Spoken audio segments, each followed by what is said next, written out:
உயிரை காப்போம். எப்பாடி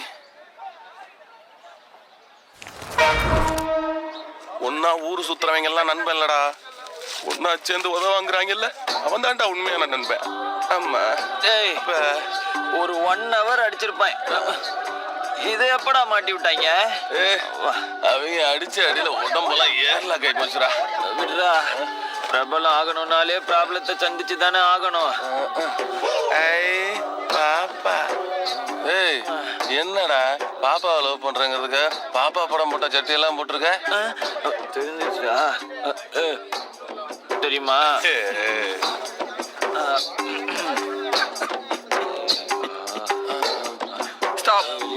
யாருப்பா அது?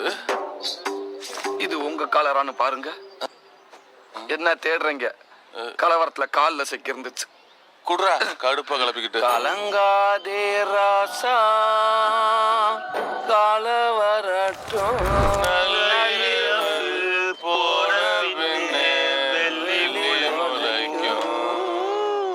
தம்பிகளா, நீங்க தானே எலெக்ஷன் தோத்து போனது?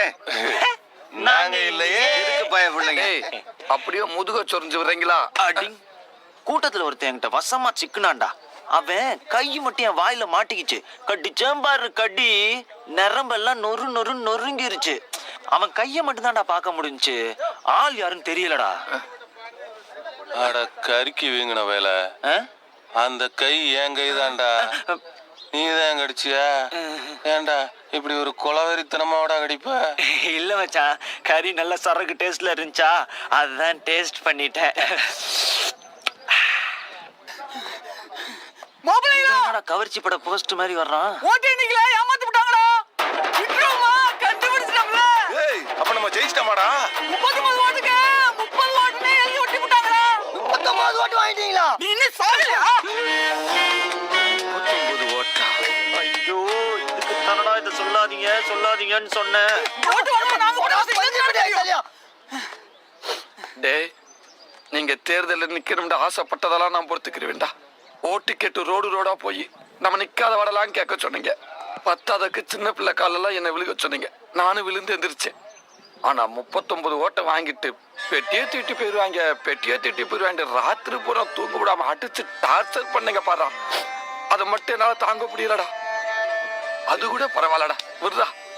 39 ஓட்டை வாங்கிட்டு எங்களுக்கு ஓட்டு போட்டு வெற்றி பெற வைத்த மக்களுக்கு நன்றிட்டு போஸ்ட் அடிச்சு அதை ரிசல்ட்டுக்கு முன்னாடியே ஓட்ட வச்சுங்க பாரா. ஏய், இதெல்லாம் அந்த ஆண்டவனுக்கே தாங்காதுடா. விடுறா, அடுத்த எலெக்ஷன்ல பாத்துக்கலாம்டா. ஏய், இதுக்கப்புறம் தேர்தல் கமிஷன் எலெக்ஷன் அறிவிச்சாங்கன்னா பீகார் பக்கம் போயிருவேன். போய் செருப்பு தச்சு போச்சுக்கிறவேன். விடுறா, நம்ம பிளஸ் பாயிண்டே நம்ம மைனஸ் பாயிண்ட் தானே. உண்மையான அரசியல் தலைவர் காமராசர் என்ன சொல்லியிருக்காரு தெரியுமா?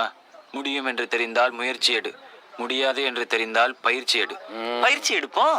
ஆனா நம்ம மக்கள் என்னதான் படிச்சிருந்தாலும் எலெக்ஷன் வந்தா கலெக்ஷன் எதிர்பார்க்கறாங்க. இதெல்லாம் என்னைக்கு மாறுதோ அன்னைக்கு தாண்டா நம்மள மாதிரி இளைஞர்கள்லாம் வர முடியும்.